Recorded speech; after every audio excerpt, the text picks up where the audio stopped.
Menjadi menarik sehingga kita menilainya sebagai naif kalau kita katakan nggak ada politisasi. Karena memang dari awal kan memang beliau ini ditarget-target dari setiap selalu pemilu juga begitu. 2018 kan begitu juga. Panggilnya Muhaimin oleh KPK ini bukan politisasi hukum, tetapi proses hukum biasa. Kita harus hati-hati kalau kita bicara penegakan hukum anti korupsi, jangan itu menjadi fireback. Saya ingatkan kembali kepada aparat penegak hukum untuk memproses tindakan pidana tanpa pandang bulu dan tanpa tebang pilih.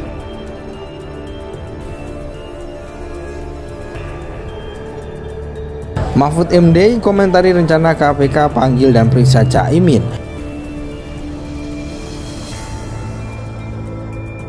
Kasus yang cukup lama ini kenapa mesti muncul di saat-saat kalau kita lihat sekuensnya, urutannya kan menjadi menarik sehingga kita menilainya sebagai naif kalau kita katakan nggak ada politisasi. Karena memang dari awal kan memang beliau ini ditarget-target dari setiap selalu pemilu juga begitu. 2018 kan begitu juga.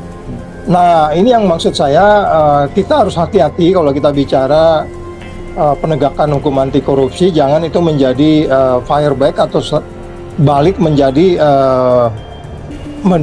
memiliki potensi yang saya sebut sebagai tidak transparan dan tidak akuntabel dan kemudian bernuansa konflik of interest.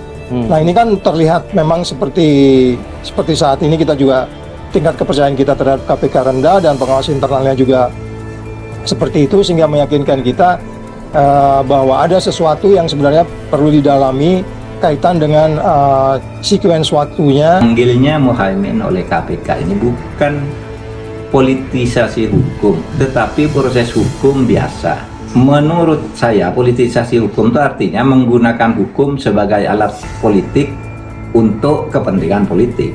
Sedangkan ini, kasus ini kan sudah lama dan terjadi ketika Muhaimin menjadi Menteri Tenaga Kerja. Tersangkanya sudah ada. Jadi karena ini proses hukum, jadi mencari sambungan-sambungan Muhaimin itu ya diminta memberi keterangan saja. Kali ini kira-kira suspek ini dalam hal ini Caimin akan dikenakan pasal berapa, itu menjadi perhatian yang menarik. Karena ini potensinya adalah pengadaan barang, tentu itu kemungkinan besar di pasal 2, yaitu kerugian negara, dan itu harus ada perhitungan-perhitungan. Kemudian kami juga ingin sampaikan update penyidikan perkara dugaan korupsi dari tangkap tangan yang teman-teman saya kira juga mengikuti ini.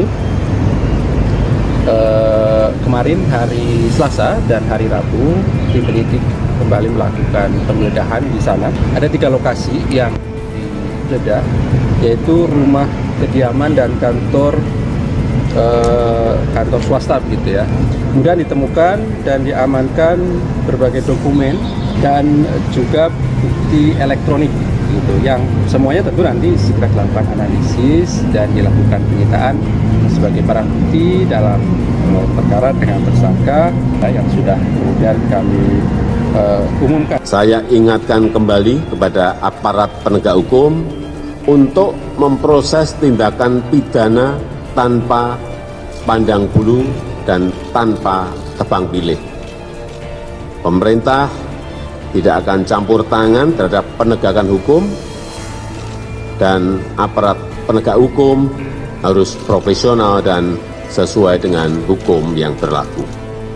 Pemerintah mengikuti secara cermat beberapa survei sebagai bahan masukan untuk perbaikan, antara lain Indeks Demokrasi Indonesia, Indeks Persepsi Korupsi, Indeks Negara Hukum, dan Indeks Persepsi Korupsi yang diterbitkan beberapa hari yang lalu menjadi masukan bagi pemerintah. Menteri Koordinator Bidang Politik, Hukum, dan Keamanan Mahfud MD berkomentar perihal rencana Komisi Pemberantasan Korupsi memanggil dan memeriksa Ketua Umum Partai Kebangkitan Bangsa Muhaimin Iskandar. Rencana tersebut terkait penyidikan perkara dugaan pengadaan sistem proteksi tenaga kerja Indonesia di Kementerian Ketenagakerjaan, di mana ketika itu Muhaimin menjabat sebagai Menteri Ketenagakerjaan.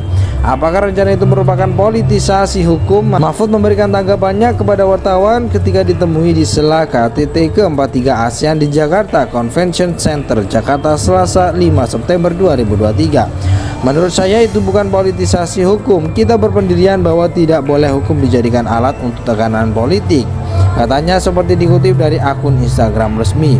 Dalam kasus pemanggilan Muhaimin oleh KPK, Mahfud meyakini itu permintaan keterangan biasa atas kasus yang sudah lama berproses.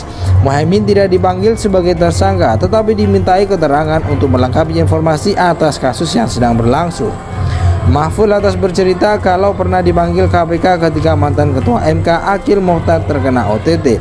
Kapasitas Mahfud sebagai ex-Ketua MK. Pertanyaannya teknis saja, misalnya, betulkah Anda pernah jadi pimpinan SDRAM? Tahun berapa? Bagaimana cara membagi penanganan perkara? Apakah saudara tahu bahwa Pak AM di OTT dan sebagainya? Ujar Mahfud menguraikan. Pertanyaannya itu saja dan itu pun sudah dibuatkan isi pertanyaan dan jawabannya. Waktu itu saya hanya disuruh membaca dan mengoreksi kemudian memberi tanda tangan. Setelah itu pulang, tak lebih dari 30 menit lanjutnya. Dalam kasus ini menurut Mahfud, Muhaimin hanya dimintai keterangan seperti itu. Tujuannya itu untuk menyambung rangkaian peristiwa agar perkara menjadi terang. Menteri Koordinator Bidang Politik, Hukum, dan Keamanan Mahfud MD berkomentar perihal rencana Komisi Pemberantasan Korupsi memanggil dan memeriksa Ketua Umum Partai Kebangkitan Bangsa Muhaimin Iskandar.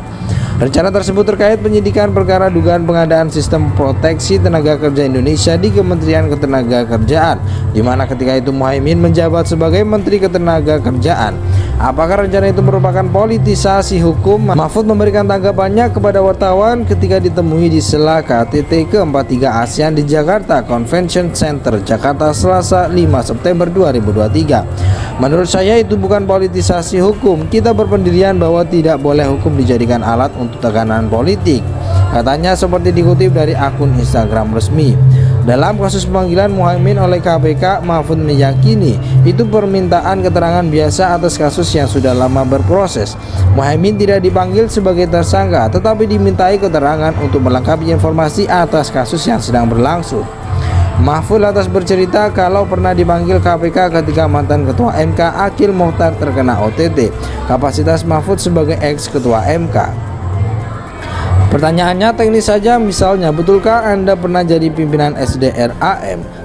Tahun berapa? Bagaimana cara membagi penanganan perkara? Apakah saudara tahu bahwa Pak AM di OTT dan sebagainya? Ujar Mahfud menguraikan.